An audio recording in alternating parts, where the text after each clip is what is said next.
ক্রিকেটের ব্যাকরণ মেনে দেখে শুনে খেলা না, তানজিদ তামিমের ডিকশনারিতে আজ যেন সেই শব্দটাই ছিল না। শুরু থেকেই পাকিস্তানের বোলারদের উপর স্টিম রোলার চালিয়েছেন তিনি। ওয়ানডের পাওয়ার প্লেতে যেখানে ব্যাটাররা হাত খোলেন কিছুটা দেখে শুনে, সেখানে তানজিদ যেন প্রতিপক্ষের জন্য এক মূর্তিমান আতঙ্ক। মডার্ন ডে ক্রিকেটে শুরু থেকেই আক্রমণাত্মক থাকাটা এখন আর বিলাসিতা নয়, বরং প্রয়োজনীয়তা। তামিম ইকবাল, লিটন দাস, সৌম্যরা যা শুরু করেছিলেন তা এখন পূর্ণতা পাচ্ছে তানজিদ তামিমের উইলোবাজিতে।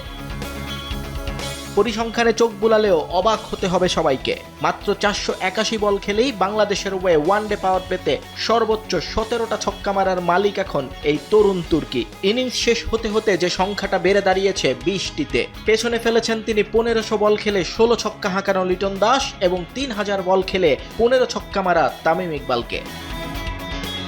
প্রথম উইকেটে সাইফ হাসানকে নিয়ে 105 রানের এক নিরেট ভিত্তি করে দেন তানজিদ। সাইফ 36 রানে ফিরলেও দমে যাননি তিনি। নাজমুল হোসেন শান্তর সঙ্গে 51 রান এবং লিটনের সঙ্গে 36 রানের কার্যকর জুটিতে দলকে নিয়ে গেছেন শক্ত অবস্থানে। 47 বলে তুলে নেন 50। 30 ওয়ানডের ক্যারিয়ারে 5 হাফ সেঞ্চুরি হয়ে গেলেও ম্যাজিক ফিগার ছুঁতে পারছিলেন না কোনোভাবেই। কিন্তু বগুড়ার বাঁহাতি এদিন এগিয়ে যান দোর্দণ্ড প্রতাপে। 50 থেকে পরের পথটা কিছুটা দেখে শুনে হাঁটলেও আক্ষেপ ঘুচল শেরে বাংলাতেই। সবচেয়ে নাটকীয় ছিল তার সেঞ্চুরির মুহূর্তটি।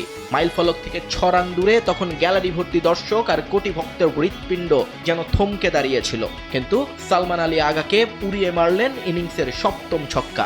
98 বলে পূর্ণ হলো তার অভিষেক ওডিআই সেঞ্চুরি। এরপর ব্যাট উঁচিয়ে দর্শকদের করতালির জবাব দিয়ে কৃতজ্ঞতা জানালেন সৃষ্টিকর্তার প্রতি।